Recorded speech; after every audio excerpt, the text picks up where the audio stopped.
Hey guys, welcome back to my channel. For those of you who don't know, my name is Chelsea, and you can follow me on my Instagram at changingchelsea94 or the hashtag changingchelsea. So it's been a while since I have been on here. So just a quick recap. This is my channel that is like my weight loss channel. I had RNY gastric bypass last year. May 8th, 2019, and my stats go as this. My highest weight was in November. My highest recorded weight was in November 2018 at 312 pounds. And then I had lost 20 pounds before my surgery. I had to do 6 months of a pre-op diet and lifestyle change. And so when it got to surgery, I had lost 20 pounds. So my surgery weight is 292, and my goal weight was set at 180. Well, it was 180 something. I don't remember.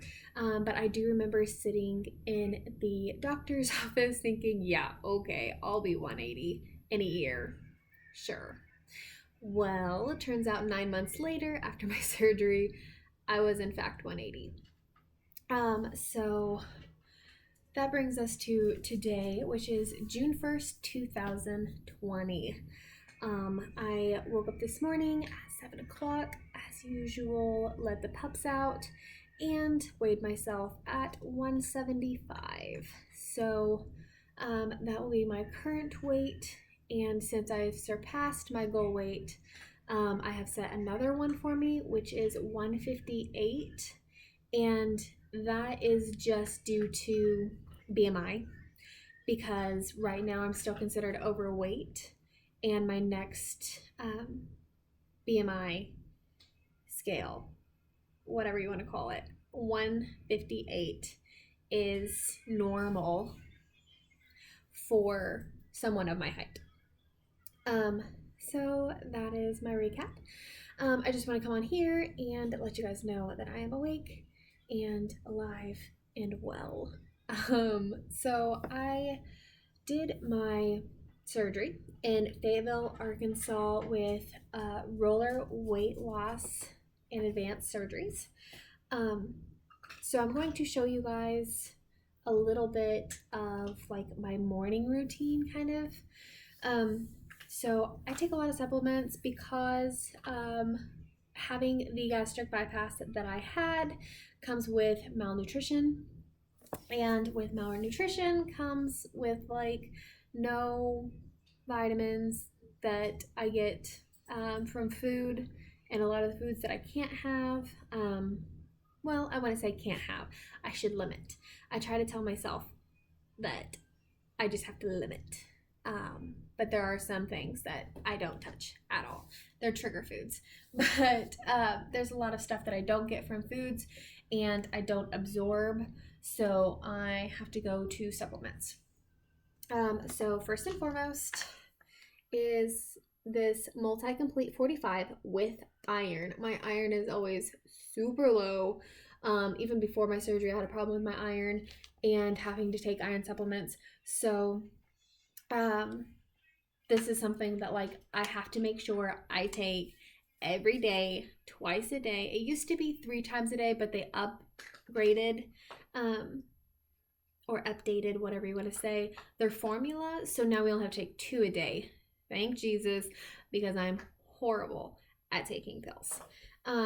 But I go through Celebrates because that's where my doctor told me to go to, and I trust him completely. And so it's a little more pricey than, you know, a Walmart brand or something, but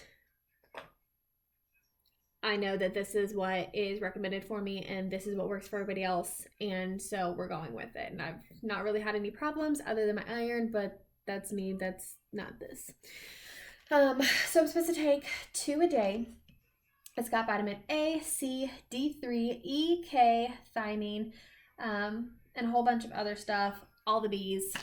And like I said, 2 a day. So I take 1 in the morning and then I take 1 in the afternoon. So the next thing I'm going to show you I have to take 2 hours after this. If I was to take this and this at the same time, they cancel each other out.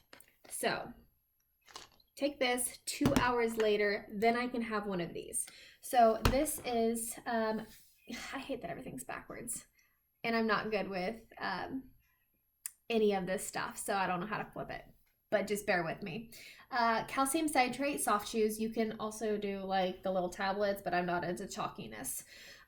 So I take my iron 2 hours later, then I'll take one of these, and then 2 hours later I could take another one of these, or I could take another one of these. So this I'm supposed to take 3 a day because they're the chews. And I opted to get this because I don't want to be taking 50 million pills a day. This is a chew. It tastes really good. The watermelon does. I don't like the banana. But they have a whole bunch of flavors, and this is kind of like a little treat for me because it's like a little sweet treat. So I take 3 of these a day, 2 of these a day. Everything has to be 2 hours apart, which is really inconvenient. I just try to stay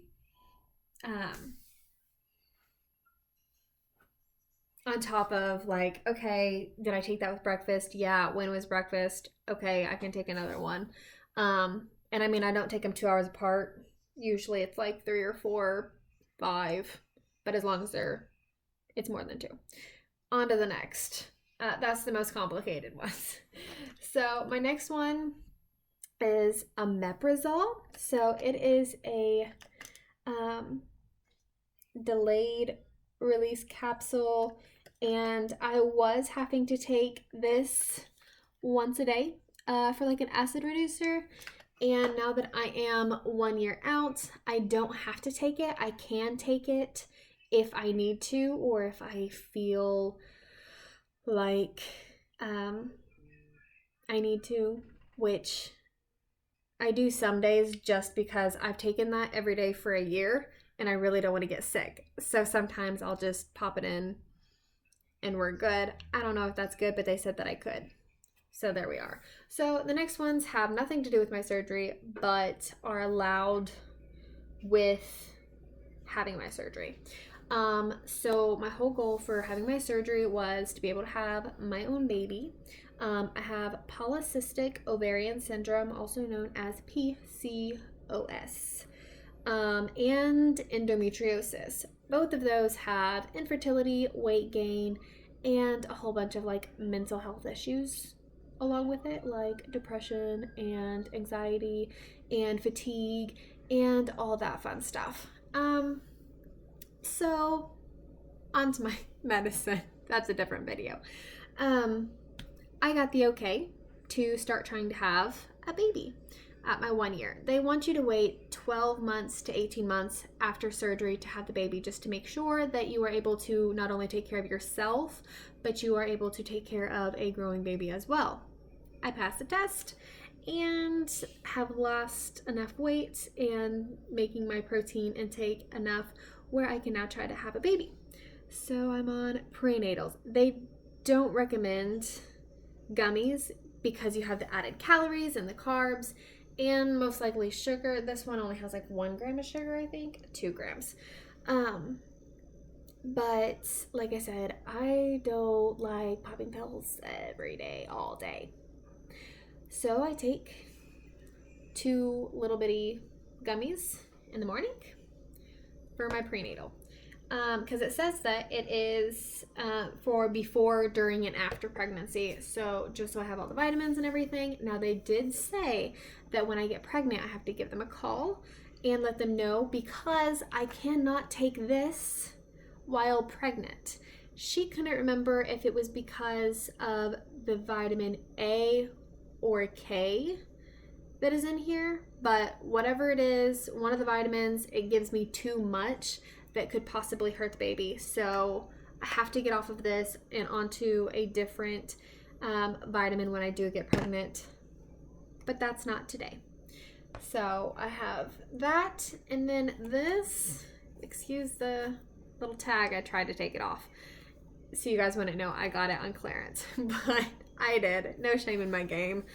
I got this. It's a prebiotic, probiotic. So it's got both of them in there. And I take one of these a day. This is peach, and honestly, it tastes like one of those little peach rings, which is kind of dangerous because I try to stay away from candy things. I say that, and then I have these. But this legit tastes like one of those peach rings, but I can only have one. Anyway, I take that in the morning. And I have one more hiding behind my drink. So this right here, once again, celebrate. It's what Dr. Roller suggests. So that's what I do. It's thiamine. It's B1. So before I got my surgery, my thiamine was low. After my surgery, my thiamine was low. I was doing so good for 6 months. Well, 3 months. And then my thiamine got low again.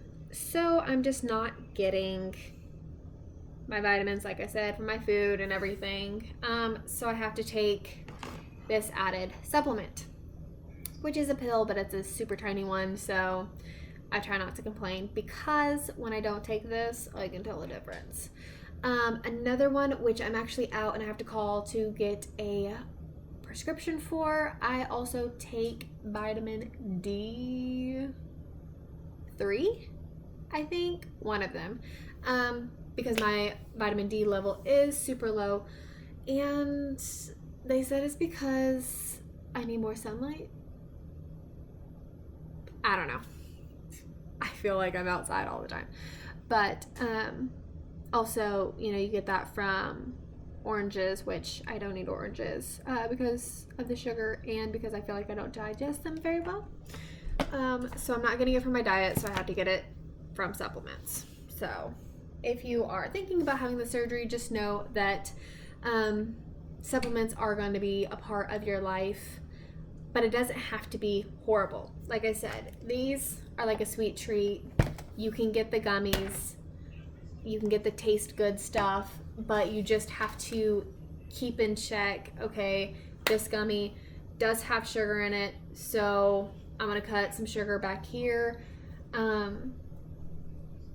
And these are actually sugar-free, so you don't have to worry about any of that. So yeah, I just want to get on here and kind of do an update, give you guys an opportunity to comment below and let me know some questions, and I will put together a video of a Q&A if you guys can actually give me questions, and I'll give you some answers. I did a whole bunch of research before I had my surgery, and so I know a lot about this. So everything is open. I am an open book. I am very open on my Facebook, on my Instagram. I have an Instagram specifically for this. I show some not flattering pictures. I show some just very like raw core things, which sometimes I'm like fighting with myself, like, oh, I shouldn't be sharing that. But when I started doing research whether or not I wanted to do this surgery, I found it kind of hard to find things that were related and real, and not just like, oh, here's my before and after picture, look at me, it's magic. It's not magic.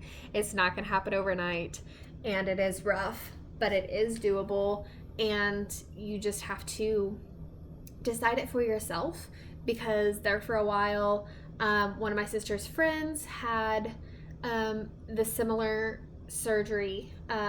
She had the sleeve, and I, you know, followed her journey and everything, which was awesome, but I was just like, no, I'm not ready for that, and I wasn't. And then one day I started doing more research on it, and then I, you know, took the first steps and everything. It has to be when you are ready, not when someone else says you should be ready, not because, you know, society is like, you're too big, you should lose weight. No, you need to do it for yourself. You need to do it for the right reasons. And you need to do it because it's what you want to do. Because at the end of the day, it doesn't matter what anybody else says, except for my husband. He's got my support. I would not do anything without having his support, because that's the kind of marriage that I want. I want my husband to be behind me 100%, and he is. And so at the end of the day, it is up to you. You have to deal with every change that you're going through. You can complain, you can talk, you can vent about everything till you're blue in the face, but at the end of the day, it is you who has to live with yourself. You have to live with your choices. You have to be in the mindset of, this is my new normal, and you have to be okay with that. But you also have 3 to 6 months between when you start this journey and when you actually do the surgery. And in that 3 to 6 months, you are going to learn a lot. You're going to push yourself a lot. You're going to be thinking a lot about what is going to be happening. And even if you're like, I don't know if I should, it's not like you go to the appointment and they're going to cut you open that day. You have time to think about it. You have time to, you start your lifestyle change when you start your appointments. And so you have time to be like, can I do this? Is this something that I want to live with? So just because you go to that first appointment doesn't mean that, everything is in stone. Nothing is in stone until they roll you back to the operating room. And then even then, there is a way to reverse gastric bypass. There's not a way to reverse the vertical sleeve. So that's another thing that you have to do when you're doing your research, is know what you're getting yourself into. But at the end of the day, it is you. You have to be for it. You have to want it. And you have to be ready for the challenges, but also the awesome little victories that you get that just make your whole day, your whole week, your whole month. Because you're going to have a lot of milestones that you're going to sit there and cry like a little wham. Maybe not. Maybe it's just me. But I cried when I lost 100 pounds because, like I said, at my first appointment, it was, okay, you're going to be 180. No, I'm not. I can't even imagine what myself would be like at 180. And guess what? I'm at 175. And when I'm looking at pictures, I can't imagine what I would be like if I wouldn't have taken this step, this journey. And so it's just, you have to decide for you. I can talk till I'm blue in the face and tell you, do's and don'ts, but it's up to you. So you've got a lot of things to think about. And even if you're not even thinking about the surgery, thank you for listening. But I think I'm going to get off here, and like I said, post in the comments any question, any comment, even if it sounds rude, or even if you just want to be like, hey, I don't get it, ask questions and I can tell you my reasoning, my thoughts on it, and we can just have a conversation, because I feel like you don't know till you know. So thanks for watching, guys, and I will try to be on more than once every 3 months. Promise. I'm trying to get better. I did get a new computer, so this probably has better quality. But yeah, let me know. I hope you guys have a great Monday and a great month of June.